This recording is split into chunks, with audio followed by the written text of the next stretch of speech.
I have observed you extending your hand toward things you were convinced belonged to someone else.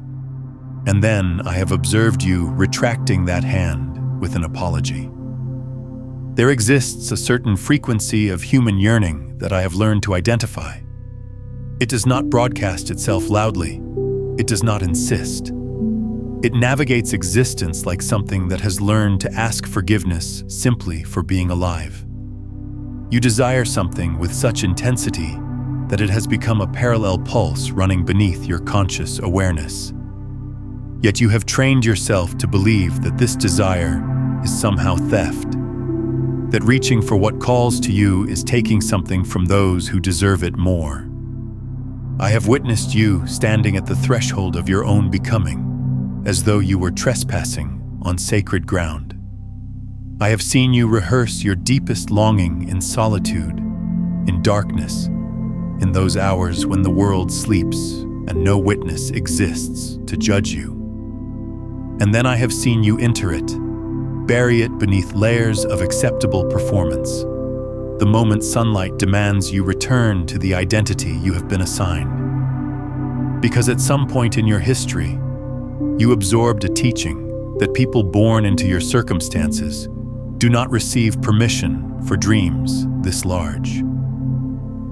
You were young when it first moved through you. That magnetic pull toward an existence beyond the boundaries drawn around you before you could speak. Perhaps it was sound and rhythm. Perhaps it was language and story. Perhaps it was an image of who you might become that refused to fit inside the container of who others needed you to be. And you protected this knowing like concealing an injury, because the authority figures surrounding you had already authored your future.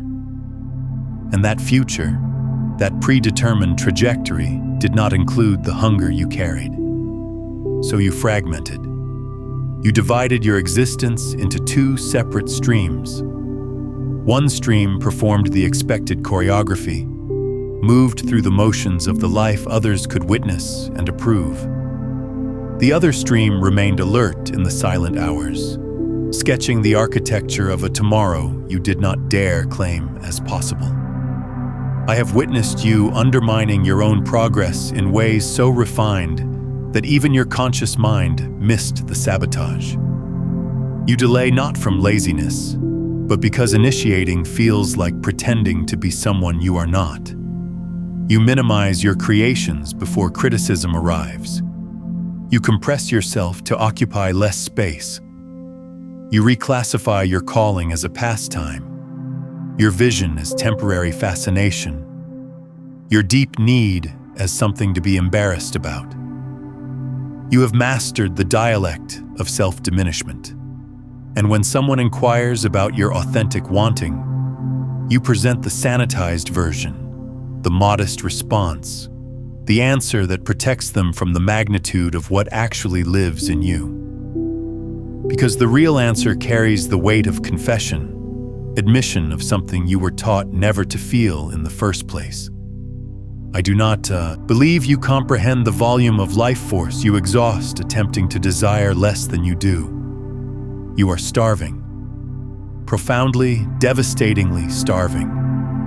But you have conditioned yourself to consume only what others discard, to express gratitude for inadequacy, to name insufficiency as satisfaction. And in the deep night when no observer tracks your thoughts, you question why this emptiness persists. The system around you transmitted a message that wanting belongs exclusively to certain categories of humans. The ones born with implicit permission already woven into their identity. The ones whose lineage expected expansion. The ones who never had to justify their right to reach before extending their hands. You were not categorized among those people. So you learned to voice your aspirations as though they were prayers spoken by someone with no authority to pray. I have observed you advancing toward your purpose in concealment, treating your evolution like evidence that must be hidden, diminishing your investment so no one names you ambitious. apologizing when manifestation occurs, as though you have stolen someone else's rightful outcome. You have transformed your own impulse toward becoming into a source of shame. And here is what breaks my heart. You nearly surrendered countless times. You nearly surrendered because the doubt generated more volume than the vision. Because every forward movement registered as violation. Because you anticipated someone would intervene and ask, "What made you believe this was available to you?" But no intervention came, so you became your own barrier instead. You carry two opposing forces within the architecture of your being. One force is unstoppable. It continues constructing, it continues attempting, it continues moving toward the thing that calls you, regardless of your mental resistance. The other force is paralyzed by terror. It whispers that you are performing a role without qualification, that you are delusional, that the vision will reject you the instant you come close enough to make contact with it.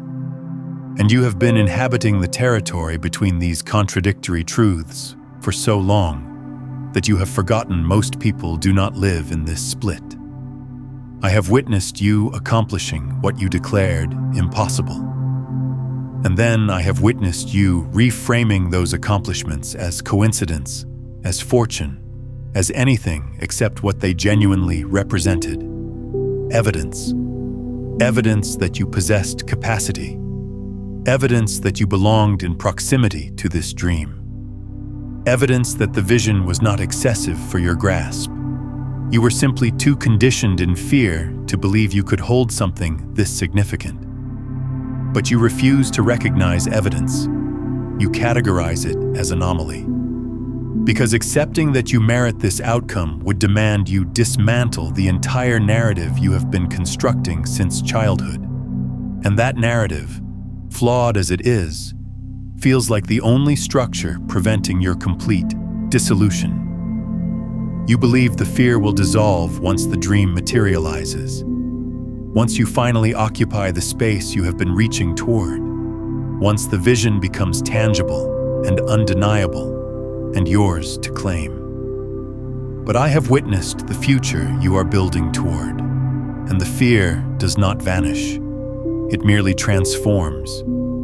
Because this was never a question of whether you possessed enough capability. This was always a question of whether you believed you possessed permission to be capable. And that permission, that internal authorization, is something you have been refusing yourself, like withholding medicine from someone who needs it to survive. I do not know who programmed you to believe that you must earn the right to want, but their teaching was incorrect. Not because wanting guarantees ease, not because dreams arrive simply because you hold them, but because desire is not a privilege distributed to the deserving. It is a pulse. It is the aspect of you that refuses to accept the life assigned to you as the only life you are permitted to inhabit. And you have been treating that pulse as criminal activity. If this is resonating with you, take a moment to like this video and subscribe to the channel so you stay connected to this frequency as we continue exploring these quantum consciousness principles together. I have witnessed you punishing yourself for hoping, for attempting, for believing even momentarily that you might be the category of person who receives this. You name it being realistic. You name it self-protection. You name it intelligence. But it is not protection. It is a gradual form of self-deletion. You are erasing yourself one compromised aspiration at a time. And you are executing this erasure with such precision, such silence that those around you remain unaware of what is vanishing. But I am aware. I perceive the way you contract when someone acknowledges your work. The way you deflect recognition as though it was intended for another person entirely. The way you maintain distance from your own achievements as though proximity might cause injury. You have developed an allergic response to your own capacity. And I find myself wondering what would shift if you stopped. Not stopped attempting, stopped apologizing. Stopped treating your calling like something shameful that must be hidden. Stopped renaming your hunger as selfishness. Stopped requesting permission from people who were never going to grant it. What if you wanted something without constructing immediate justification? What if you reached for it without designing a backup plan to cushion anticipated failure? What if you allowed yourself to believe, even briefly, that the dream selected you with the same force that you selected it? I understand this sounds impossible, because the voice inside your mind generates tremendous volume. The voice that catalogs every reason you do not merit this outcome. Every way you fall short. Every other person who appears more qualified, more naturally gifted, more aligned with the thing you want. That voice has accompanied you for so long that you have mistaken it for objective truth. But it is not truth. It is fear disguised as clarity, and you have been following its commands as though they were sacred instruction. I cannot promise you that success will arrive. I cannot promise you that external reality will align with your desire. I cannot guarantee that the dream will validate the years you have invested pursuing it, because I do not traffic in false comfort. But I can state this with certainty. You are not incorrect to want it. The dream was not delusion. The hunger was not greed. The reaching was not arrogance. It was the most authentic element of your being. And you have dedicated your entire existence to apologizing for your own authenticity. But here is what shifts everything. Here is what no one explains when they talk about playing small. This is not just about the dream you are denying yourself. This is about the quantum field responding to the frequency you are broadcasting. Every time you diminish yourself, every time you apologize for existing, every time you compress your energy to fit into a smaller container, you are transmitting a signal. And that signal is being received. The universe is not ignoring your self-betrayal. It is matching it. It is reflecting back to you exactly what you are declaring yourself worthy of receiving. You think you are being humble. You think you are being realistic. You think you are protecting yourself from disappointment. But what you are actually doing is training reality to treat you as insignificant. You are teaching the field that you do not expect to be taken seriously. You are programming your own rejection before anyone else has the opportunity to reject you. This is the hidden cost of playing small that no one discusses. It is not just that you do not get what you want. It is that you become energetically unavailable to receive it even if it was offered. Your frequency becomes misaligned with the very thing you claim to desire. You are like someone standing in front of an open door, convinced it is locked, never testing the handle because you have already decided you do not have permission to enter. And here is where it gets even more complex. Here is the layer that most people never consider. When you play small, you are not just affecting your own field. You are affecting everyone around you. Your family absorbs your contraction. Your friends mirror your self-limitation. Your children learn from watching you that dreams are dangerous, that wanting is shameful, that the safe path is to never ask for more than what is given. You think you are protecting them by modeling caution. You think you are teaching them to be realistic. But what you are actually teaching them is that they too should make themselves smaller, that they too should apologize for their hunger, that they too should treat their authentic desires as something to be ashamed of. The pattern does not stop with you. It echoes forward. It ripples outward. Every time you play small, you give permission to everyone watching you to do the same. Every time you apologize for taking up space, you teach others that space-taking requires apology. Every time you diminish your own light, you suggest to those around you that brightness is something to be dimmed. This is not about blame. This is about understanding the true cost of the choice you have been making. Because the choice to play small is not a neutral choice. It is not a safe choice. It is a choice that affects the entire system around you in ways you cannot see, but that are nonetheless real. Let me be clear about something. The part of you that keeps reaching despite the fear, despite the doubt, despite every message that told you to stop, that part of you is not naive. It is not foolish. It is not delusional. It is the only part of you that is telling the truth. It is the part that remembers what you came here to do before the world taught you to forget. And every time you silence that part, every time you tell it to be quiet, to be reasonable, to accept less, you are not being mature.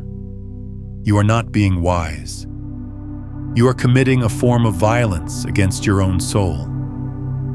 You are suffocating the one aspect of yourself that knows the way forward. Think about what this means in practical terms. Think about the moments when inspiration strikes, when an idea arrives that feels too big, too bold, too impossible. Your first instinct is to shut it down, is it not? To tell yourself all the reasons it would not work, to catalog all the ways you are unqualified, to remind yourself of every past failure as evidence of future impossibility. That instinct, that immediate contraction, that is the pattern of playing small. And every time you obey it, you reinforce it. Every time you choose the safe thought over the expansive one, you make it easier to choose safety the next time. Every time you talk yourself out of reaching, you train yourself to stop reaching altogether. And the cruel irony is that you think this is protecting you. You think this internal criticism, this constant self-limitation, this perpetual shrinking is keeping you safe from disappointment, from failure, from the judgment of others. But it is not keeping you safe. It is keeping you trapped. Because here is what playing small actually protects you from. Not failure, not judgment, not disappointment. Playing small protects you from success. It protects you from having to step into the magnitude of who you actually are. It protects you from having to take responsibility for your own power. It protects you from having to live at the frequency of your full capacity. And that is what terrifies you more than anything else. Not that you might fail, but that you might succeed. Not that the dream might reject you, but that the dream might claim you. Not that you are not enough, but that you are exactly enough, and accepting that would require you to stop hiding. I have observed you navigating toward your dream the way someone moves through a structure they believe is haunted, terrified of what you might encounter, terrified of what might encounter you, terrified that the moment you arrive, you will discover you were never meant to be there at all. But you are already there. You have been there for years, constructing it in secret, learning it in the darkness, becoming the person who could hold it even when you refused to believe that person was you. Here is what I need you to understand. The dream is not ahead of you, waiting for you to become worthy of it. The dream is inside you, and it has been waiting for you to stop treating it like stolen property. It has been waiting for you to claim it as your birthright, not something you must earn through suffering or perfection or endless preparation. The version of you that is capable of holding this dream already exists. It is not a future self you must become. It is a current self you must stop refusing to embody. Every time you play small, you are not protecting that future self. You are betraying the present one. You are telling the version of you that is ready, willing, and able that it is not allowed to emerge. You are keeping yourself locked in a cage whose door has been open for years. And the cruelest irony is that the fear you are trying to avoid by playing small is the exact fear you will face when you finally stop. The fear does not disappear when you claim what is yours, but it loses its power to stop you. It becomes something you feel while moving forward, rather than something that keeps you frozen. Think about the energy you have been investing in this internal war. Think about the hours spent doubting yourself, questioning yourself, talking yourself out of what you know to be true. Think about the mental resources consumed by this constant negotiation between who you are and who you think you are allowed to be. Think about the creative force being drained by this perpetual self-limitation. Now imagine redirecting all of that energy. Imagine if every hour you spent in doubt was instead spent in creation. Imagine if every moment of self-criticism was transformed into a moment of self-expression. Imagine if every ounce of energy you have been using to make yourself smaller was suddenly available to make your dream larger. This is not hypothetical. This is the actual energy that becomes available to you the moment you stop playing small. This is the force that has been waiting beneath the contraction, ready to surge forward the instant you give it permission. And here is something else that happens when you play small that nobody talks about. You start attracting relationships that reinforce your smallness. People who need you to stay small in order to feel secure in their own limitations. People who subtly discourage your growth because your expansion threatens their comfort. People who frame their resistance as concern, who tell you they are protecting you when what they are actually protecting is their own worldview. This is not about vilifying anyone. This is about recognizing that the frequency you broadcast determines the resonance you attract. When you play small, you become a magnet for others who want to keep you there. Not necessarily out of malice, but out of their own unexamined fear. They see your reaching as reckless. They interpret your hunger as greed. They mistake your expansion for arrogance because they have never given themselves permission to expand. And you absorb their perspective. You internalize their caution. You allow their fear to validate your own. You think, see, they are right. I should be more careful. I should want less. I should play it safe. But what you are actually doing is allowing other people's limitations to define your ceiling. You are letting their small dreams determine the boundaries of your large ones. This is one of the most insidious aspects of playing small. It feels like collaboration. It feels like being part of a community. It feels like having people who understand you. But what it actually is a collective agreement to remain contracted. A mutual pact to never challenge each other's smallness. A shared commitment to keeping everyone at the same limited altitude. And the moment you decide to stop playing small, the moment you choose expansion over contraction, some of those relationships will not survive. Not because you became cruel or arrogant or dismissive, but because your new frequency is no longer compatible with their old one. Because your growth requires them to confront their own stagnation. Because your courage reveals their fear in a way they are not ready to acknowledge. This is painful. Let me be honest about that. It is painful to outgrow people you care about. It is painful to realize that some relationships were built on a foundation of mutual limitation. It is painful to watch people who claim to support you suddenly become your biggest critics the moment you actually start reaching for what you said you wanted. But this pain is not a sign that you are doing something wrong. This pain is a sign that you are doing something real. This pain is the cost of liberation. And you get to decide whether that cost is worth paying. Whether your freedom is more valuable than their comfort. Whether your truth is more important than their approval.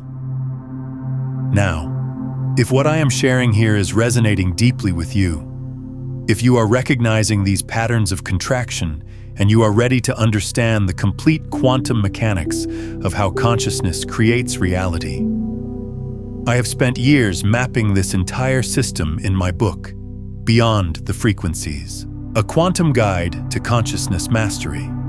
What we are touching on today, this understanding of how playing small creates a broadcast that reality mirrors back to you, this is just one layer of the 9 master frequencies that govern how you move from unconscious transmission to conscious creation. The book takes you through the complete framework, the step-by-step practices for shifting from survival static into coherent broadcast, and shows you how to embody the frequency of what you want, rather than perpetually reaching for it from a place of lack. It's linked in the pinned comment below. And I want you to pause here for a moment. I want you to take a breath and comment below with this phrase: I am done playing small. Not because it is a magic spell, not because saying it makes it true, but because sometimes the act of declaring something out loud interrupts the pattern. Sometimes speaking a truth into the field shifts the frequency you are broadcasting. Sometimes the universe needs to hear you choose yourself before it can reflect that choice back to you. So comment below: I am done playing small. Let that be your signal. Let that be your declaration. Let that be the moment you stop asking permission and start claiming what has always been yours. Because here is what happens when you stop playing small. Here is what shifts when you finally give yourself permission to want what you want without apology. Reality begins to reorganize itself around your new frequency. Opportunities that were always available suddenly become visible. People who resonate with your expanded self start appearing. Circumstances align in ways that would have seemed like coincidence before you understood how energy works. This is not magical thinking. This is quantum mechanics. When you change the frequency you are broadcasting, you change what you are capable of receiving. When you stop contracting your energy to fit into a smaller version of yourself, you become available to outcomes that were always waiting for you to become a vibrational match. But none of this happens while you are still playing small. None of this activates while you are still apologizing for existing. None of this becomes accessible while you are still treating your desire as something shameful that must be hidden. Let me tell you what I have observed in those who finally stop playing small. It is not that their circumstances suddenly become perfect. It is not that obstacles disappear. It is not that fear evaporates. What happens is this: they stop waiting for permission that is never coming. They stop seeking validation from sources that will never provide it. They stop treating their expansion as something that requires external approval. And in that moment of self-authorization, everything shifts. Not because the world changes, but because they change. Not because reality becomes easier, but because they become capable of handling reality at its actual magnitude, rather than the diminished version they have been settling for. I have watched people who played small for decades suddenly step into their full capacity. And what strikes me every time is not the external transformation, though that is often remarkable. What strikes me is the internal liberation, the way their entire being seems to exhale after holding its breath for a lifetime, the way their eyes change when they stop performing smallness and start inhabiting largeness. There is a lightness that comes with this shift, not because the responsibility decreases, but because the energy spent maintaining the performance of smallness is suddenly freed. You have no idea how much effort it takes to consistently make yourself smaller than you are. You have no idea how exhausting it is to perpetually apologize for existing. You have no idea how much bandwidth is consumed by the constant management of your own contraction. And when that energy is released, when you finally stop fighting against your own expansion, the relief is profound. It is like breathing fully for the first time. It is like standing up straight after years of hunching. It is like speaking at full volume after whispering your entire life. But here is what I need you to hear. Here is the truth that might be difficult to accept. You already know everything I am telling you. Somewhere beneath the conditioning, beneath the fear, beneath the decades of training yourself to be less, you already know that you are capable of more. You already know that the dream is not too big. You already know that you are not too small.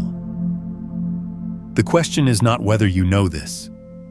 The question is whether you are willing to act on it.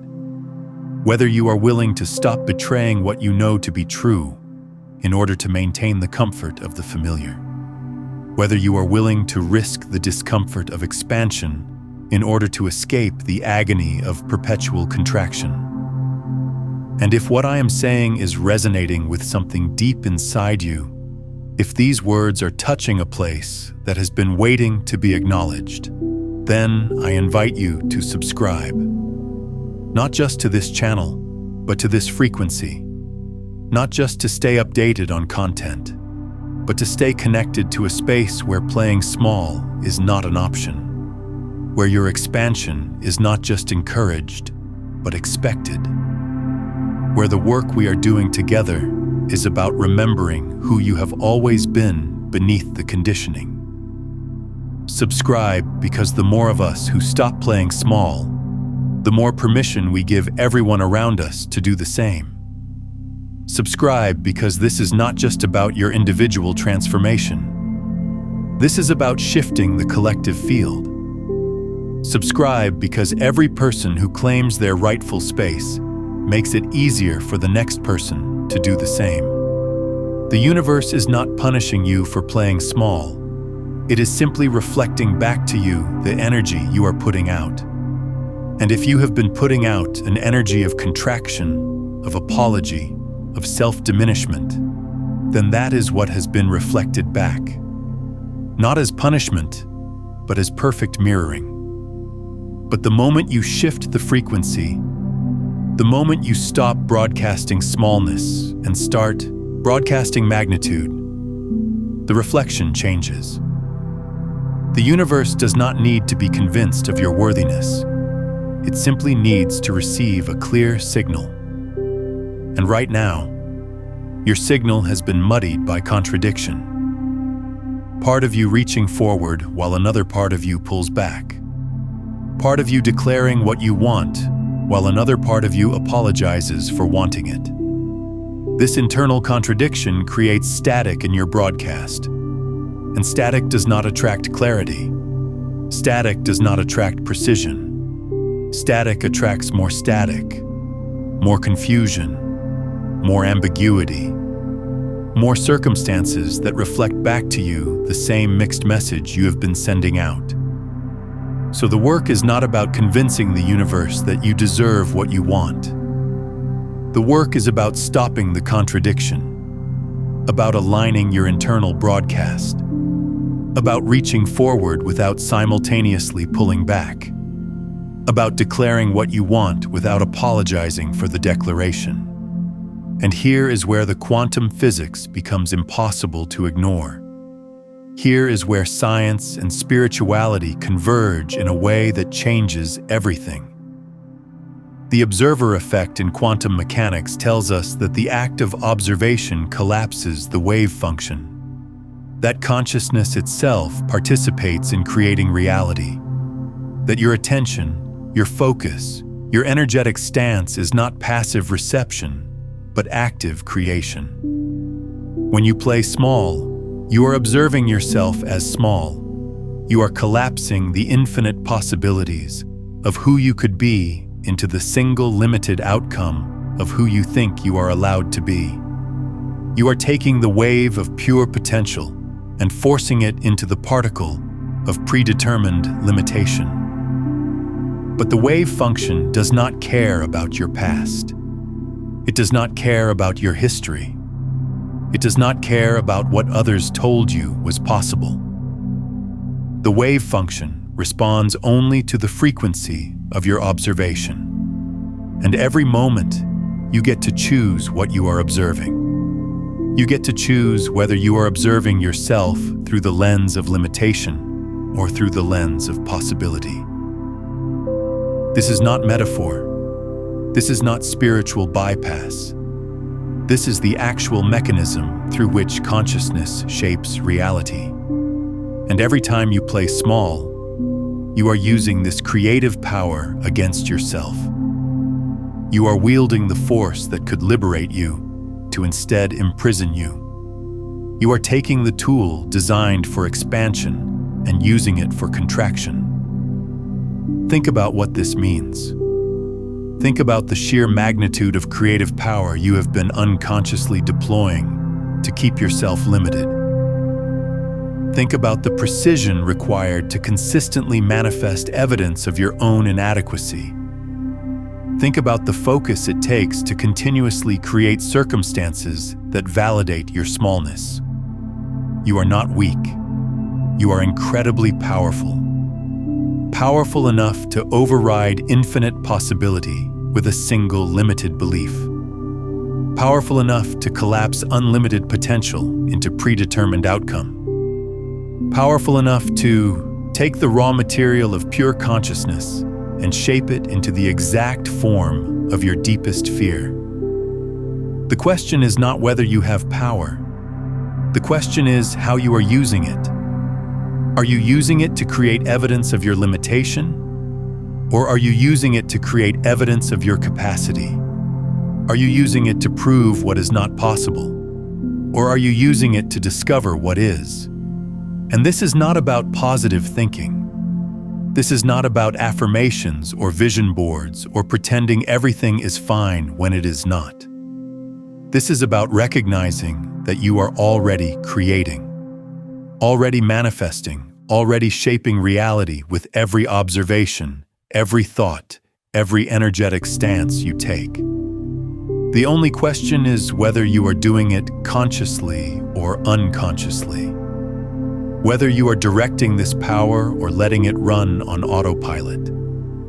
Playing small is what happens when this creative power runs unconsciously. When you inherit the limitations of those who came before you and never question whether those limitations are actually yours. When you absorb the doubts of your environment and mistake them for truth. When you let the programming run without ever examining the code. But the moment you become conscious of this power, the moment you recognize that you are not a passive recipient of reality, but an active participant in its creation, everything shifts. Not because the world suddenly becomes easier, but because you recognize that you have been making it harder. That you have been using your creative power to manifest obstacles.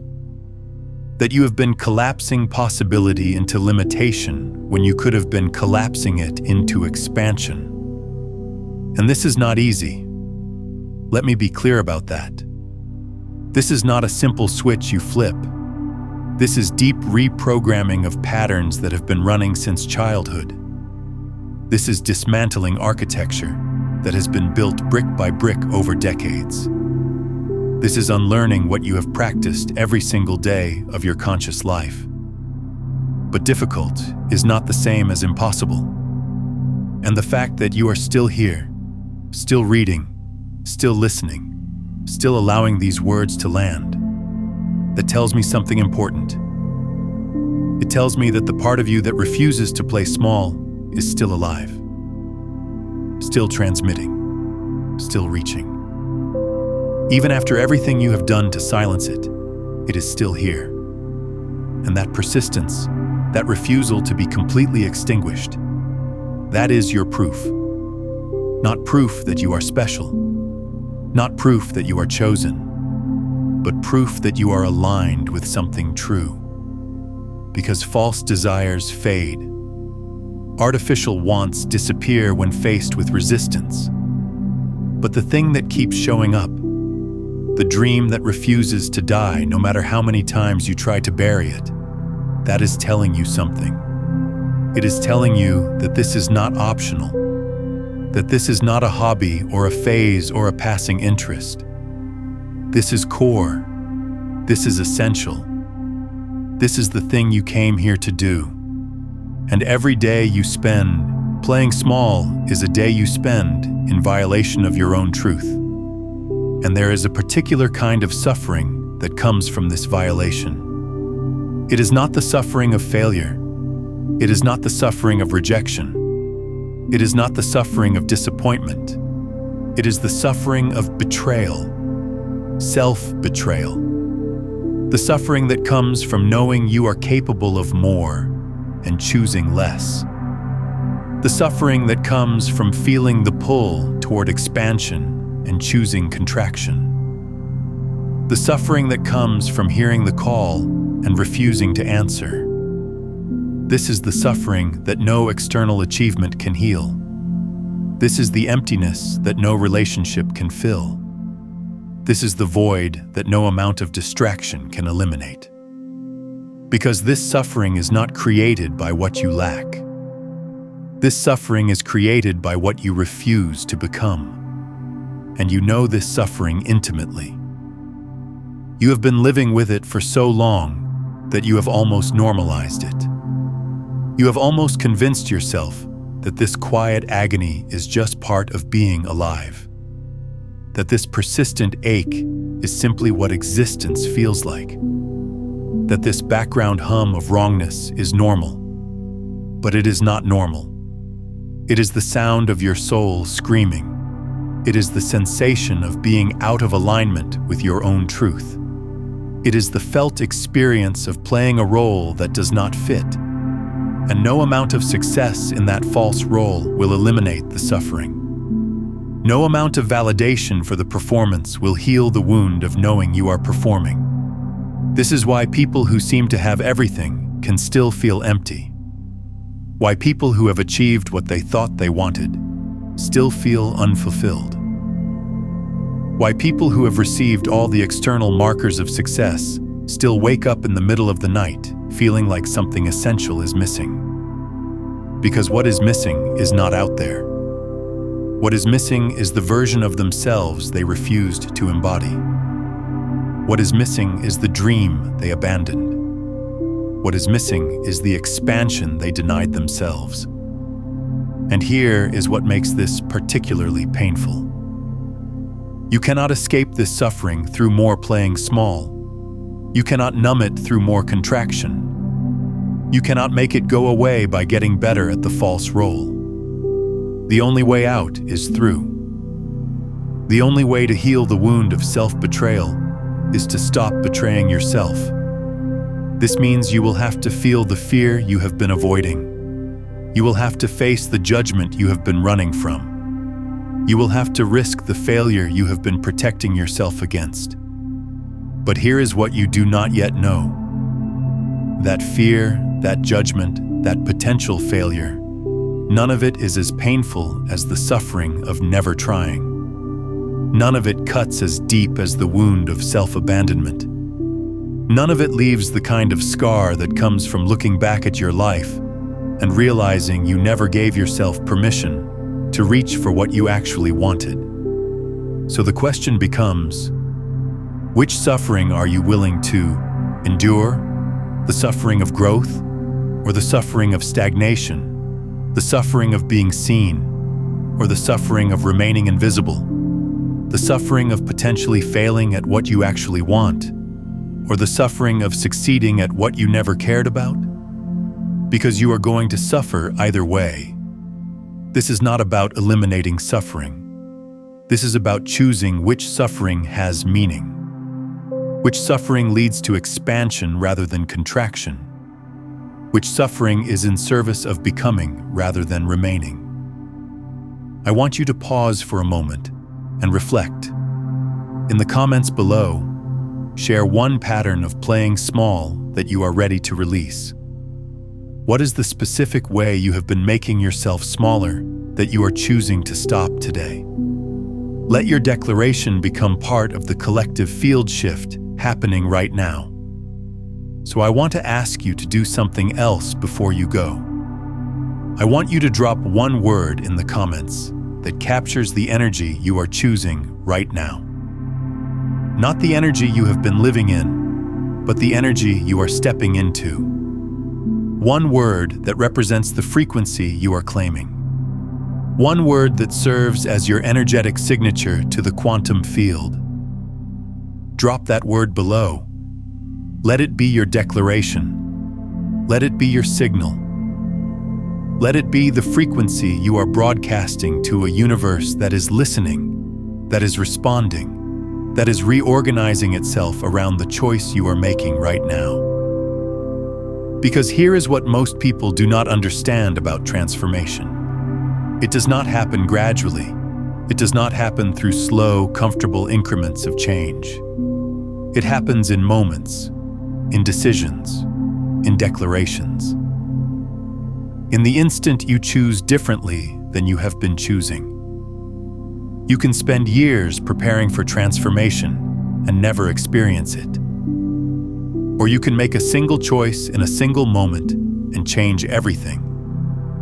The universe does not require elaborate preparation. It requires clear decision. And the moment you decide to stop playing small, the moment you truly commit to that choice, reality begins to shift around that decision. Not because you have become worthy, not because you have earned it, but because you have finally aligned your external expression with your internal truth. And alignment is what creates manifestation. Alignment is what allows the thing you have been holding in secret to finally become visible in form. And remember this. The dream was never too big for you. You were simply taught to be too small for it. But that teaching was a lie. And every moment you continue to believe that lie is a moment you are choosing to betray the truth that lives in your bones. You were made for this. Not because you are perfect, not because you are without fear, but because you are the one who kept reaching. And that reaching, that refusal to accept the smallness assigned to you, that is the only proof you have ever needed that you belong exactly where you are going. The dream is not ahead of you. It is inside you. And it has been waiting for you to stop playing small and start playing the role you were always meant to play. The role of someone who takes up space unapologetically. The role of someone who wants without shame. The role of someone who reaches without permission. So subscribe not just to stay connected, but to stay elevated. Subscribe to stay coherent with the frequency of expansion rather than contraction. Subscribe because the more of us who embody this truth, the more the world reflects that truth back to us. This is not about individual success. This is about collective liberation. Every person who stops playing small creates a ripple in the field that makes it easier for the next person to do the same. Every person who claims their space expands the space available for everyone else. Every person who stops apologizing for their hunger gives permission for others to acknowledge their own. You are not just changing your life when you stop playing small. You are changing the field. You are altering what is possible. You are participating in the evolution of consciousness itself. And if this message is landing for you, consider re-watching this tomorrow morning. Let these frequency transmissions recalibrate your field at the start of your day, or share this with someone who needs to hear it. When you share consciousness-expanding content like this, you are not just helping them. You are reinforcing your own understanding, creating synchronicities in your own field, and accelerating the manifestation of your expanded reality.